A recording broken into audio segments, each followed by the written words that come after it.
Hi guys, இன்றைக்கி நம்ம எதை பற்றி பார்க்க போகிறோம் அப்படின்னா தமிழ்நாடு எலெக்ஷன் ரிசல்ட் அதை பற்றி தான் நம்ம இன்றைக்கி பார்க்க போகிறோம்.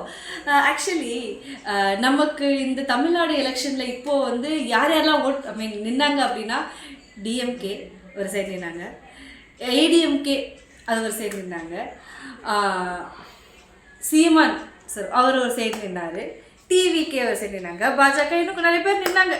ஓகே, பட் இதில் வந்து அவங்கவுங்க என்னெல்லாம் பண்ண முடியுமோ அது எல்லாமே சொன்னாங்க, பண்ணாங்க.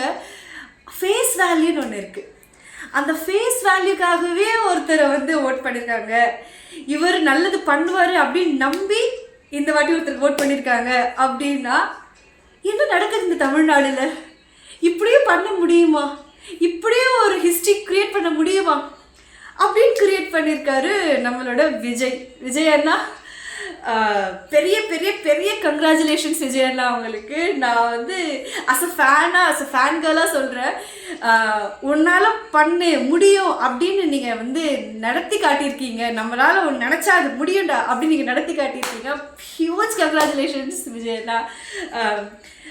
நான் உங்களுக்கு ஒன்று சொல்லுறேன். இப்போது நான் வந்து ஆக்சுவலி எனக்கு விசில் அடிக்கலாம் தெரியாது. நான் ரொம்ப ப்ராக்டிஸ் பண்ணேன் இந்த விசில் அடிக்கிறதுக்காக.